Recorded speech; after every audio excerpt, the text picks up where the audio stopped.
আসছে নতুন আইন, সম্পদ কর আরোপ করতে যাচ্ছে সরকার। সারচার্জের বদলে এবার কর দিতে হবে সম্পদের বাজার মূল্যের ওপর। কিন্তু এই সম্পদ করের সুবিধা কি? হঠাৎ কেন এই উদ্যোগের দিকে ঝুঁকছে সরকার? বিস্তারিত জানাচ্ছেন শিহাব ইসলাম।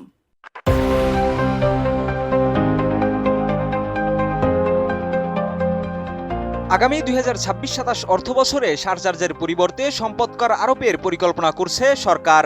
এর মাধ্যমে ধনী ব্যক্তিদের কাছ থেকে রাজস্ব আদায় বাড়ানো হবে এবং কর ন্যায্যতা নিশ্চিত হবে, যা বৈষম্য হ্রাসেও সহায়ক হবে বলে ধারণা করা হচ্ছে।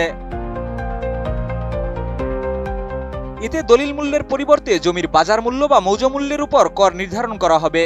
রাজধানীর গুলশান, বনানী, ধানমন্ডি, বারিধারা এবং চট্টগ্রামের খুলশী ও আগ্রাবাদ সহ বিভিন্ন বিভাগীয় শহরের অতি ধনী ব্যক্তিদের কাছ থেকে রাজস্ব আদায় বাড়াতে এই উদ্যোগ নেওয়া হচ্ছে।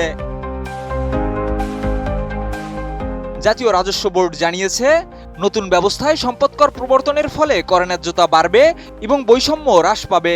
নতুন নিয়ম অনুযায়ী সম্পদের সীমা অপরিবর্তিত থাকবে, তবে কর গণনা পদ্ধতি বদলানো হবে।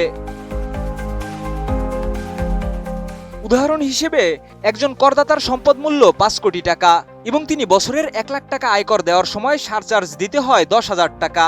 তবে সম্পদ কর অনুযায়ী 0.50% হারে হিসাব করলে 3 লাখ টাকা হলেও প্রদায়কারের হিসাব অনুযায়ী তিনি কেবল 1 লাখ টাকা সম্পদ কর দেবেন এবং সারচার্জও আর প্রযোজ্য হবে না।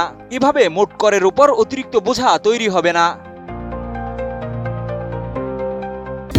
দেশের মানুষকে প্রতিদিন সুরক্ষিত রাখার প্রত্যয় নিয়ে এলো সেফ রাউন্ড সুইচ। এনবিআর কর্মকর্তারা বলছেন, নতুন সম্পদ কর দুইভাবে রাজস্ব বাড়াতে সাহায্য করবে। প্রথমত, ন্যূনতম প্রদায় করের সমান কর আদায় হবে। দ্বিতীয়ত, বাজার মূল্য নির্ধারণের ফলে আরও বেশি ধনী করদাতাকে করের আওতায় আনা সম্ভব হবে।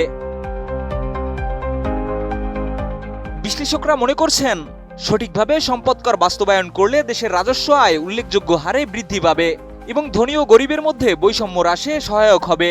তবে সম্পদের সঠিক মূল্যায়ন এবং স্বচ্ছ পদ্ধতি নিশ্চিত করা অত্যন্ত জরুরি, না হলে সম্পদ গোপনের প্রবণতা বাড়তে পারে। উন্নত বিশ্বের দেশগুলোতেও সম্পদ কর কার্যকর আছে, যেমন যুক্তরাষ্ট্রে 3%, যুক্তরাজ্যে 4.2% এবং কানাডায় 3.1% পর্যন্ত সম্পদ কর আদায় করা হয়। বাংলাদেশেও যথাযথভাবে এটি কার্যকর করা গেলে বছরে 10,000 কোটি টাকার বেশি রাজস্ব বৃদ্ধি সম্ভব বলে মনে করছেন এনবিআর। শিহাব ইসলাম, এটিএন নিউজ।